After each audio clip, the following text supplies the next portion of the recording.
Vamos a abrir la palabra del Señor, por favor, en Mateo capítulo 21 y vamos a leer los primeros 11 versículos de esta porción de la santa palabra de nuestro Señor. Esto a propósito de la Semana Santa que está arrancando hoy. Millones de personas cristianas en el mundo cristiano, no solamente protestantes, sino católico y demás tradiciones cristianas, celebran esta semana conmemoran, recuerdan la última semana del ministerio de nuestro Señor Jesucristo en la tierra. Así es que es importante, la Biblia le da un lugar importante a este momento de la historia de nuestra fe cristiana y de lo que ocurrió con nuestro Señor Jesucristo en esa semanita. Y abre con esto que se conoce como la entrada triunfal. Por eso le dicen el Domingo de Ramos. ¿Se acuerdan cuando cortaban todas las palmeritas para la fecha de hoy? Además que algunos de ustedes sacaron de esas palmeritas, ¿cierto? Ya eso está prohibido, porque las palmeritas están en vía de extinción. Bueno, pero bien vale la pena reflexionar en este texto de la palabra del Señor hoy. Bueno, vamos a leer juntos en Mateo capítulo 21, versículos 1 al 11. Aquí para la lectura pública de la Biblia usamos la Nueva Biblia de las Américas. Y quiero pedirles si se ponen de pie un momentico para esta lectura, ¿sí? Y leemos juntos, recordando que solo la lectura de la palabra del Señor, ya solo la lectura es una cosa tan extraordinaria como el Señor nos habla. Dice la palabra del Señor: cuando se acercaron a Jerusalén y llegaron a Betfagé, junto al monte de los Olivos, Jesús entonces envió a 2 discípulos diciéndoles: vayan a la aldea que está enfrente de ustedes y enseguida encontrarán una asna atada y un pollino con ella. Desátenla y tráiganlos a mí. Y si alguien les dice algo, digan: el Señor los necesita, y enseguida ellos los enviarán. Esto sucedió para que se cumpliera lo que fue dicho por medio del profeta cuando dijo: digan a la hija de Sión, mira, tu rey viene a ti, humilde y montado en un asna y un pollino, hijo de bestia de carga. Entonces fueron los discípulos e hicieron tal como Jesús les había mandado, y trajeron el asna y el pollino. Pusieron sobre ellos sus mantos, y Jesús se sentó encima. La mayoría de la multitud tendió sus mantos en el camino. Otros cortaban ramas de los árboles y las tendían por el camino. Y las multitudes que iban delante de él y las que iban detrás gritaban: Hosana al Hijo de David, bendito aquel que viene en el nombre del Señor, Hosana en las alturas. Cuando Jesús entró en Jerusalén, toda la ciudad se agitó y decían: ¿quién es este? Y las multitudes contestaban: este es el profeta Jesús de Nazaret de Galilea. Oremos. Señor, estamos ante tu palabra que es tan preciosa y tan santa como tú eres, oh Dios. Y te damos gracias por esta palabra que ha quedado aquí para nuestro recuerdo, para nuestra memoria, pero ha quedado aquí para que nosotros, cada vez que nos acercamos a ella, escuchemos algo más de ti, de quién eres, de cómo has entrado al universo, a este mundo, y has entrado a nuestra vida para cambiarla. Yo te pido, Señor, que al acercarnos a tu palabra hoy, ella tenga efectos serios y profundos en nuestro corazón. No nos dejes que nosotros nos acomodemos con una superficialidad en la religión y en lo que hacemos el domingo en la mañana. Permite que tu palabra encuentre un lugar para transformar nuestros corazones conforme a tus propósitos eternos, Señor. En Cristo Jesús, amén. Bueno, tomen su lugar, por favor. Bueno, esta porción de la Biblia es muy importante por varias cosas. En primer lugar, este es el cumplimiento de una profecía, tal como está escrita ahí, cuando dice el versículo 5, digan a la hija de Sión. Esto es una profecía de Zacarías 9:9. Usted puede leerla en su casa, pero está casi literal el cumplimiento de esta profecía. Así, en un pollino, en un burrito joven, eh, literal es el cumplimiento de esta profecía de Zacarías, dada varios siglos antes. Esto es, digamos, parte de lo glorioso que es este evangelio, que Jesús está cumpliendo las profecías. Pero también este relato nos habla de Jerusalén y su fiesta anual, conocida como la Pascua. Tenía que ser ahí, tenía que ser en esa fiesta, y en la Pascua ofrecían corderos para el sacrificio. Eran muchos corderitos que se sacrificaban. Y aquí está entrando Jesús como un corderito para ser sacrificado en la fiesta de la Pascua. También porque vamos a destacar y a ver un poco lo que significa esta ovación de los judíos ante este rey que entra de manera muy extraña en un burrito, en el burrito sabanero que se canta en diciembre. Bueno, ahí está entrando Jesús, su poder absoluto sobre la creación, pero entra humilde. Y vamos a ver que estos que lo aclamaban como rey con ovaciones multitudinarias, después, unas horas después, estaban diciendo: crucifíquenlo. Bueno, otra cosa por la que este relato es muy importante se deja ver en el lugar que estos relatos de la última semana tienen en el Evangelio. Esta entrada de Jesús en Jerusalén se relata en los 4 evangelios, y hay solo 2 eventos más que se relatan en los 4 evangelios, que son la multiplicación de los panes y la resurrección de Cristo. Así es que da como cuenta de los relatos de los 4 evangelistas. Toman esto como esto lo deben saber todas las culturas, todos los pueblos deben saber esta partecita, porque ellos escribían para distintos públicos en su inicio. Aquí está pues Jesús. Ya el pastor Cristian nos explicó que vamos a tener en Semana Santa el jueves y el viernes, y en la madrugada del domingo, tiempos de oración y de meditación y de contemplación al Señor. Y queremos, así como también se mostró, enfatizar en los oficios de Cristo, que Cristo, pues, este cordero que está siendo sacrificado, pero este Cristo cumple los oficios de profeta, sacerdote y rey. Así es que este que está siendo sacrificado no es cualquier personaje en la historia, es el Dios encarnado que se entrega por nosotros. Bueno, miramos un poquito aquí unos detalles en el primer punto sobre ver a Jesús como Dios soberano. Con toda la humildad que está entrando, con todo y que va entrando en este burrito, este es Dios soberano. Miren, dice que se encontraban a 3 kilómetros de Jerusalén. Allí estaban sus amigos. Lo que había pasado anteriormente es que Lázaro había sido resucitado. Entonces había un gran movimiento y curiosidad por Jesús, porque ¿quién es este Jesús que acaba de resucitar a este muerto? De hecho, Lázaro iba en ese desfile. ¿Cómo haría este desfile con este que había estado 4 días muerto y ahora va caminando con ellos? Es decir, ¿qué produce eso en la gente que está emocionada caminando con Jesús? Y Jesús le dice a los discípulos que vayan a buscar un pollino, que lo encontrarían al frente de la aldea, y hay muchos detalles de eso. Y uno se puede preguntar cómo sabía Jesús tantos detalles. Que tenían que traer el pollino, el mulito, el burrito, tenían que traerlo con la mamá. Y eso es porque, digamos, confirma que era un burro joven. Era un burrito joven, no había sido montado, no estaba domesticado ni nada. Entonces probablemente por eso tenían que traerlo con la mamá. Y tantos detalles ahí.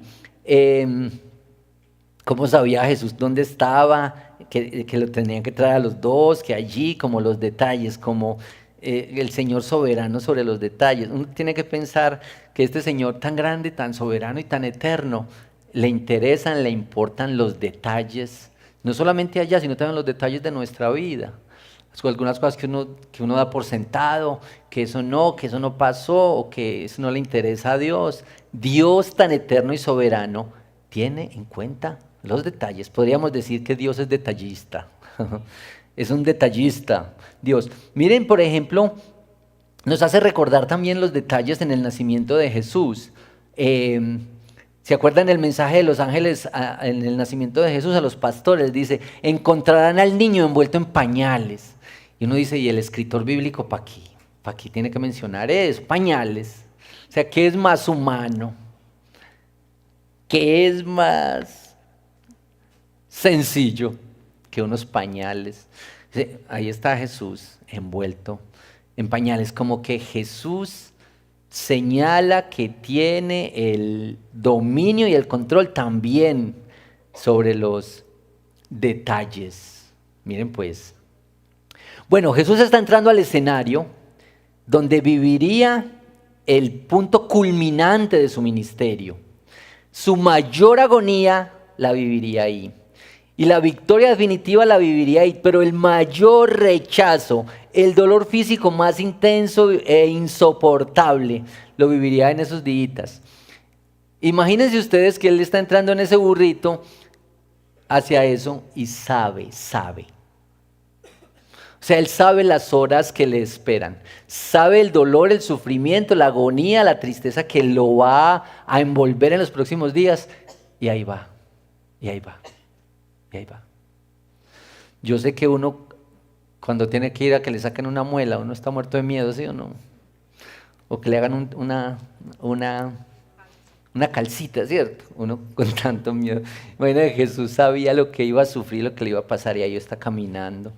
Bueno, este es Jesús que está sometido a la voluntad de su Padre y que va por una obra de expiación y que por la voluntad de su Padre se pone en manos de sus verdugos.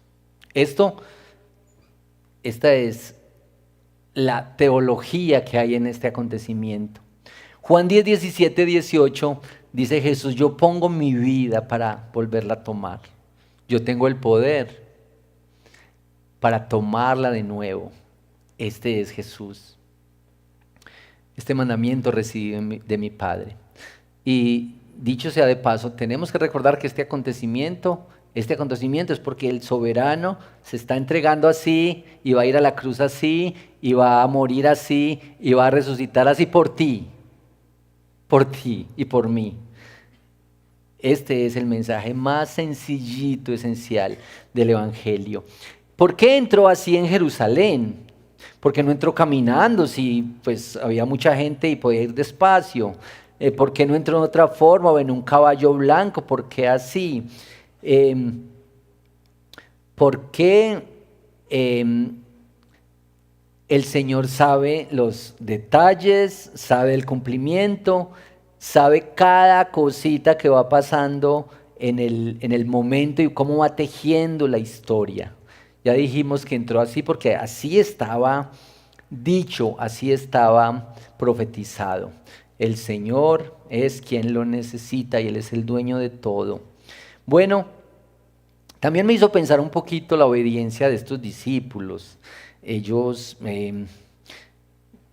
versículo 6, fueron los discípulos e hicieron tal como Jesús les había mandado. Yo creo que esta era una invitación un poquito extraña, una orden un poquito extraña, pero ellos no se pusieron a preguntar mucho. Nosotros de pronto habríamos preguntado, Señor, ¿y qué pasa si no lo encontramos, si no lo vemos, si se ha movido y si no quiere venir? Acuerde que los burros son tercos.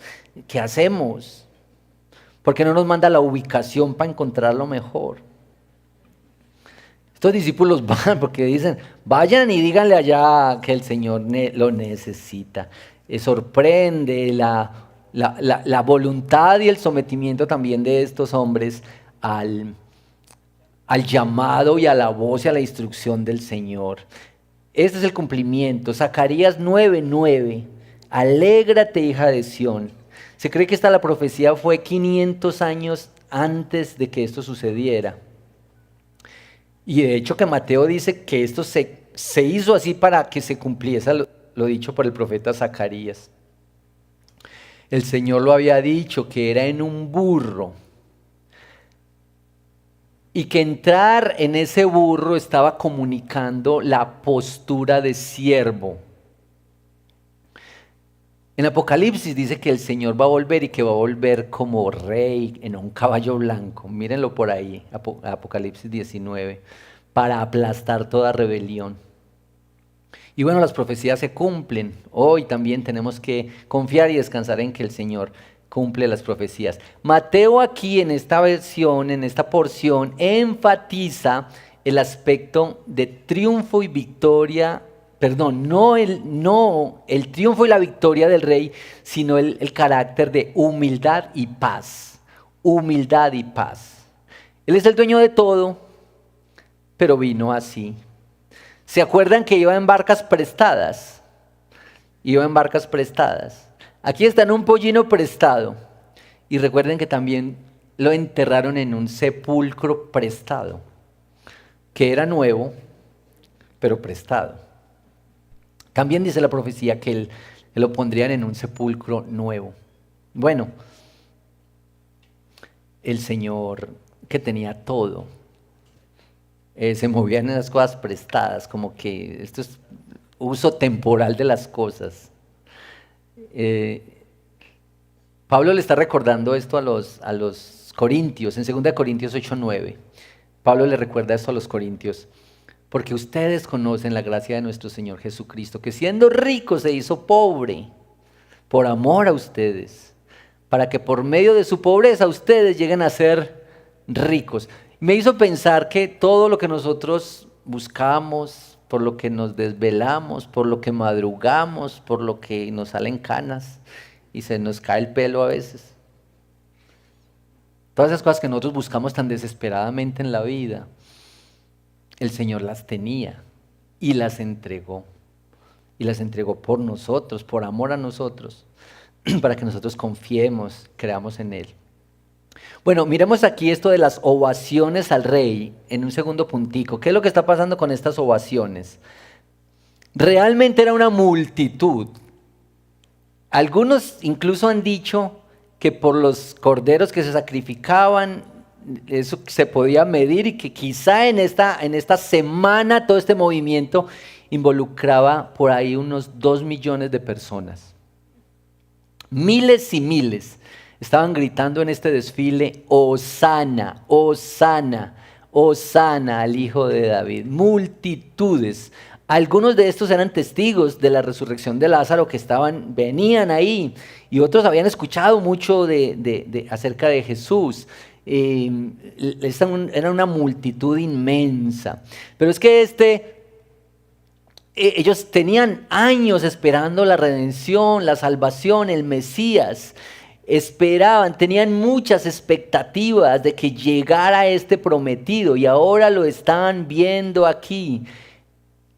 Lo ven entrando por las calles de Jerusalén. Y estos honores eran los honores que se le hacían a un rey. Ustedes pueden verlo en 2 de Reyes 9:13, donde hay un recibimiento similar al que le hacen a Jesús.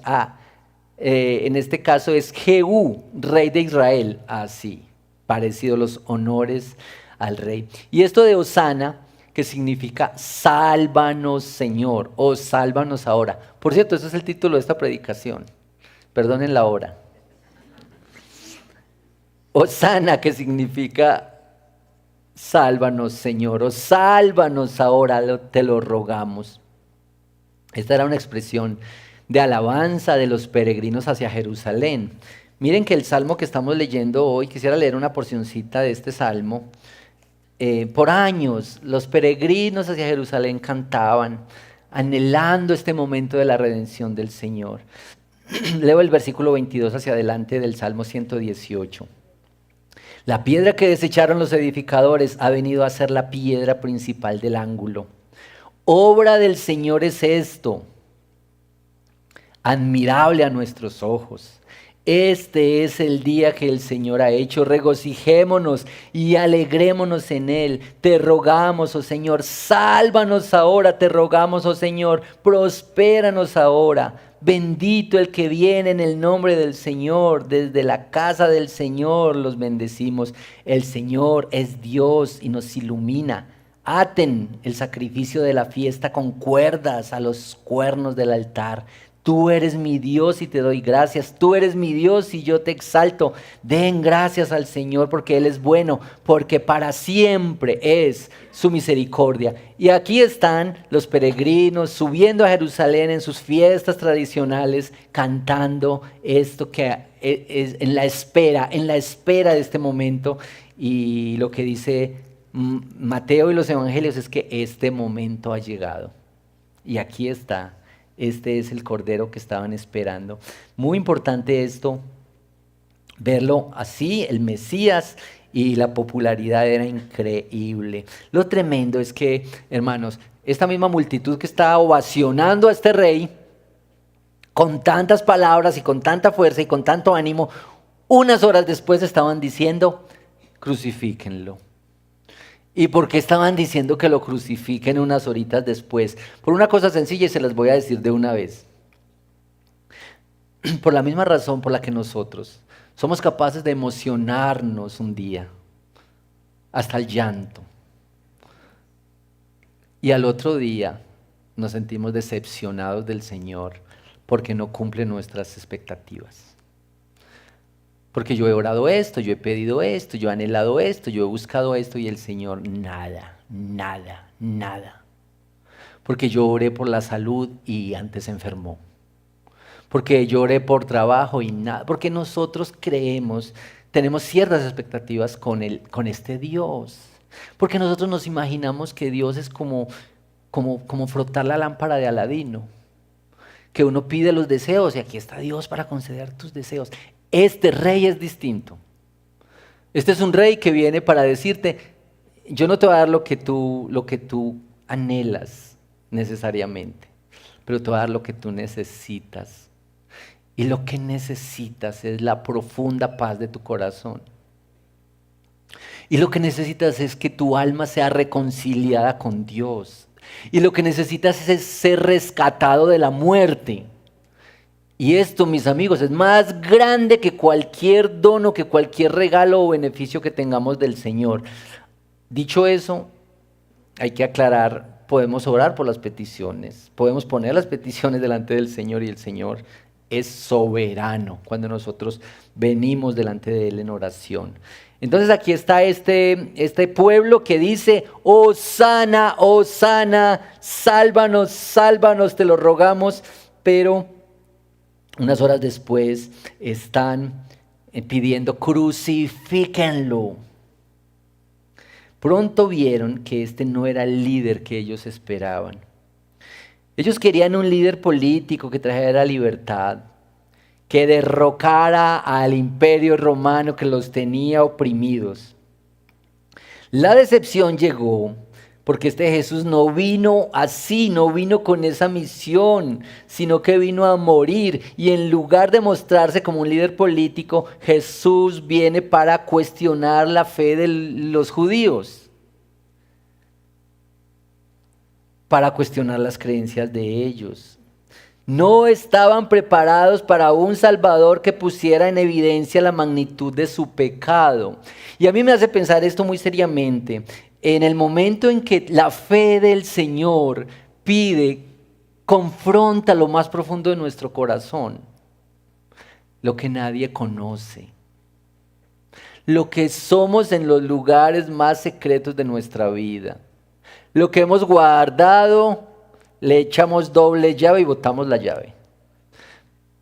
Cuando el Señor de verdad quiere entrar a nuestros rincones, a los rincones de nuestra vida. La mayoría que ovaciona y que canta y que se emociona, ya no le parece tan interesante este Salvador. Y esto es lo que estaba pasando aquí. Sí, el Mesías que alimenta y hace milagros. Sí, el que suple las necesidades. Sí, el que nos ayuda para tener una idea religiosa de fe. Pero no el Mesías que toma el lugar de los pecadores y muere por ellos en la cruz. Un Salvador que le dice a sus seguidores, ¿usted quiere ser seguidor? ¿Quiere ser mi discípulo? Entonces tome su cruz y sígame. Un Salvador así. Un Salvador así. No es tan atractivo, no llama tanto la atención un Salvador así. ¿Por qué la gente rechaza a Jesús? O lo que es peor, ¿por qué se hacen una idea editada de Jesús? Hermanos, usted y yo deberíamos asegurarnos que el Dios en el que creemos, el Dios que estamos siguiendo, el que le venimos a cantar aquí, el Dios del que escuchamos y compartimos y practicamos en la semana, es el Dios que ha sido revelado aquí, revelado en la palabra del Señor. No es un Dios que has hecho a tu manera, al alcance de tu bolsillo, al alcance de tus necesidades y de tus gustos.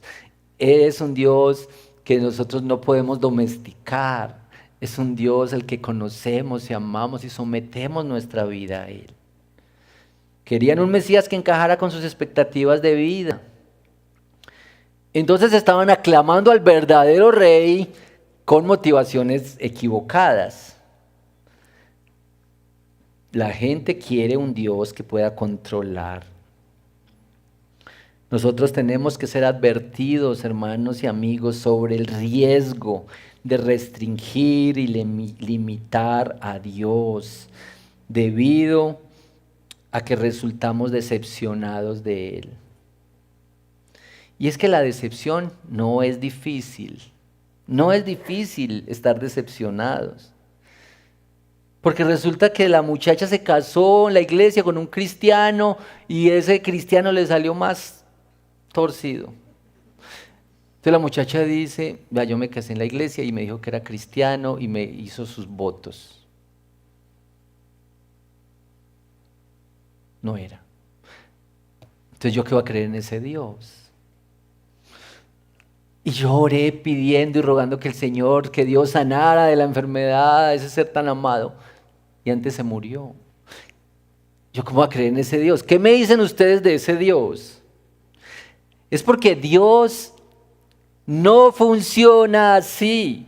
Su reino no es así. Ahora, les digo de una vez, este rey pide sometimiento a su voluntad, a su soberanía y a su majestad, incluso cuando no conteste tus oraciones, incluso cuando se demore, incluso cuando diga no, incluso cuando tengas que esperar, incluso cuando tengas que amar a tus enemigos, incluso cuando tengas que perdonar ofensas, duros golpes, y tengas que perdonar y amar y ver la obra del Señor en tu propio corazón. Esto es que Dios, ¿cómo opera Dios en nuestra vida? Dios no funciona como la lámpara de Aladino para complacer nuestros deseos y nuestros gustos egoístas. Ahí está el Señor. Y es fácil pasar de la ovación a la decepción. Pero el Señor está llamándonos a algo distinto a nosotros si somos hijos de Él. Quizá había muchos aduladores entre ellos. Y ahí empezaron a preguntarse quién es este. Miren qué pregunta, ¿quién es este? Al cierre de esta lectura que hicimos, ¿quién es este? Las multitudes contestaban, este es el profeta Jesús. Esta es una pregunta común en los evangelios. ¿Quién es este? ¿Quién es este? ¿Quién es este que se atreve a entrar así como si fuera de verdad el Mesías? Pero en general no entendían que este era y que estaba entrando en Jerusalén para manifestar con su vida esto llamado, esta historia, que este es el verdadero profeta y el mensaje del profeta. Que este es el verdadero sacerdote y el sacrificio que presenta el sacerdote. Que este es el verdadero rey y a la vez es el siervo. Es que Jesús es tan glorioso. Este Jesús. Por eso vamos a contemplarlo, a adorarlo y a humillarnos ante Él y estos atributos tan gloriosos de el profeta, el sacerdote, el rey. Y vamos a adorarlo así en estos días. Vengan por favor el jueves y el viernes y oramos así a nuestro Señor. No vieron definitivamente a este Mesías. estaban decepcionados, no conocían mucho la historia, solo vieron un momento emotivo. Lo que sabían de Jesús era que venía de Nazaret, que era muy desprestigiada, que venían de una región impura como Galilea.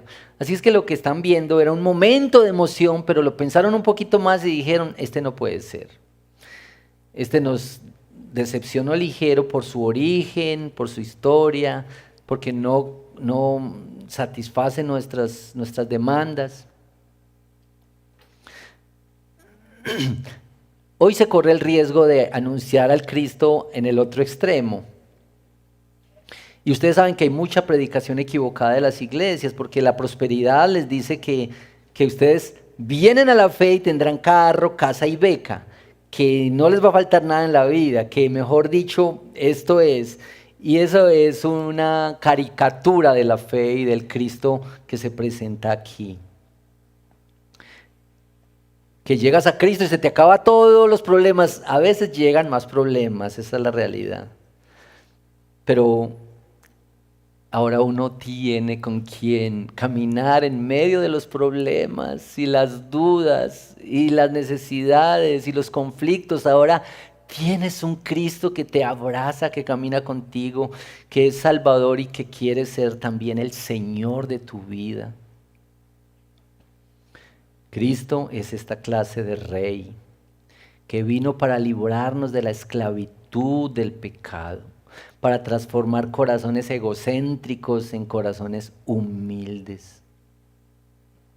Bueno, en ese domingo de Ramos, digámosle el primer domingo de Ramos, había miles proclamando a Jesús como rey, pero muy pocos estaban dispuestos a someterse a la autoridad de este rey.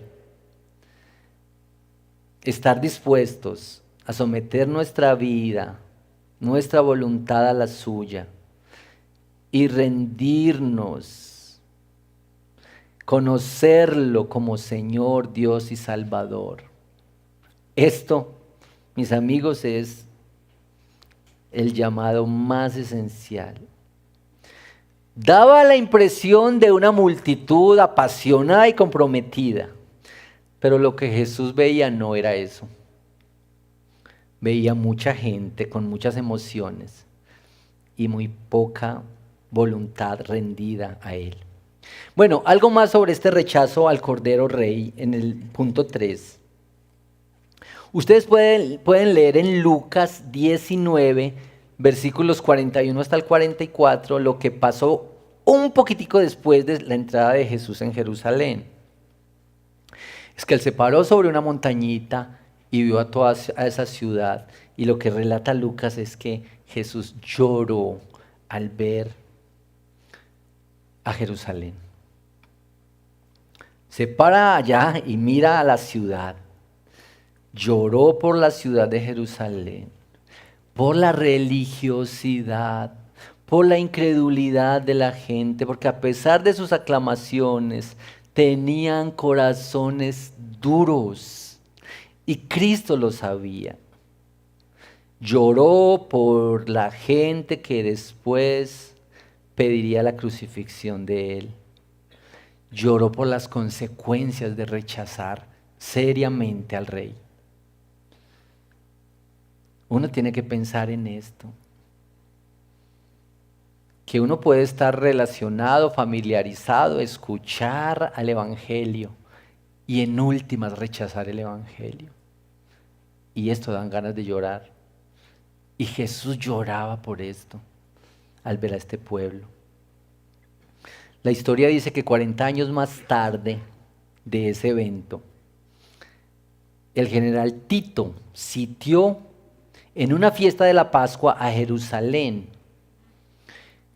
En el mes de septiembre, 70 después de Cristo, los romanos entraron a la ciudad con gran violencia, arrasaron y se cree que 1 millón de judíos murieron y otros se vendieron como esclavos. Esto fue rechazar al Señor. Ahora pensemos un poquito nosotros aquí. ¿Cómo será que el Señor ve tantas aclamaciones espontáneas y emociones y cánticos y gozo ¿Cómo las ve el Señor que lo sabe tanto, que lo sabe todo, que conoce el corazón? Si la verdad es que se puede ser intensamente emocional en la alabanza y con emociones, y aún tener corazones que se rehúsan al sometimiento a la voluntad de Dios. Hermano, que no nos pase, que podamos estar preguntándonos si nuestras emociones se corresponden con el sometimiento a la voluntad de nuestro Señor. Que no seamos culpables de aclamaciones, de alabanza, con corazones vacíos de verdadera devoción. Y ahí uno puede decir un dicho, pues a propósito de los proverbios, de dientes para afuera, ¿cierto? Vea, el año pasado ustedes saben que repasamos aquí las preguntas del catecismo. En el catecismo en el catecismo bautista de 1689, la pregunta 29 dice, ¿cómo ejerce Cristo el oficio de rey? ¿Cómo ejerce Cristo el oficio de rey? Y la respuesta es esta. Miren bien, eso es un repasito porque ustedes, yo sé que se la aprendieron ya el año pasado. Cristo ejerce el oficio de rey al someternos a Él mismo, gobernarnos, defendernos y al restringir y conquistar todos los enemigos suyos y nuestros. Miren qué belleza. Así ejerce su oficio de rey. Vamos a hablar más de eso pues esta semana de los oficios de Cristo. Hermanos, tengamos en cuenta estas consideraciones, por favor, en este arranque de la Semana Santa. Yo sé que más de uno de ustedes se va a ir a pasear y todo está muy bien, pero allá, por favor, oren también, abran la Biblia allá, mientras están en los días de descanso. Y los que puedan nos reunimos para adorar juntos al Señor. Bueno, voy cerrando con esto, unas aplicaciones. ¿Cómo luce una adecuada respuesta ante el rey? Que hace su ingreso ahí en el burrito, pero que hace su ingreso a nuestra vida por la predicación del Evangelio. Humillación y sometimiento ante Él. Amigos, incluso los que vienen por primera vez o los que escuchan por primera vez una predicación del Evangelio. Cuando por el Evangelio te es revelado el lado más oscuro de tu vida, no huyas de él, corre a la cruz. Ven a Cristo, ven a Cristo. Y ven a Cristo para caminar con otros, para caminar con la iglesia, para participar en el discipulado, para vivir el Evangelio más profunda y más intensamente.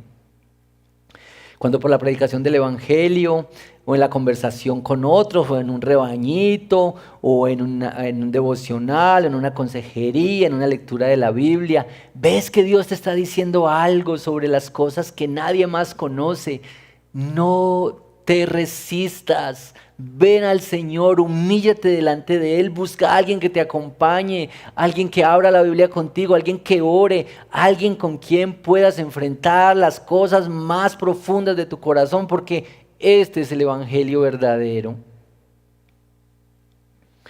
Yo quisiera hacer una anotacioncita especial para los que son miembros de la iglesia, los que han hecho un pacto de membresía.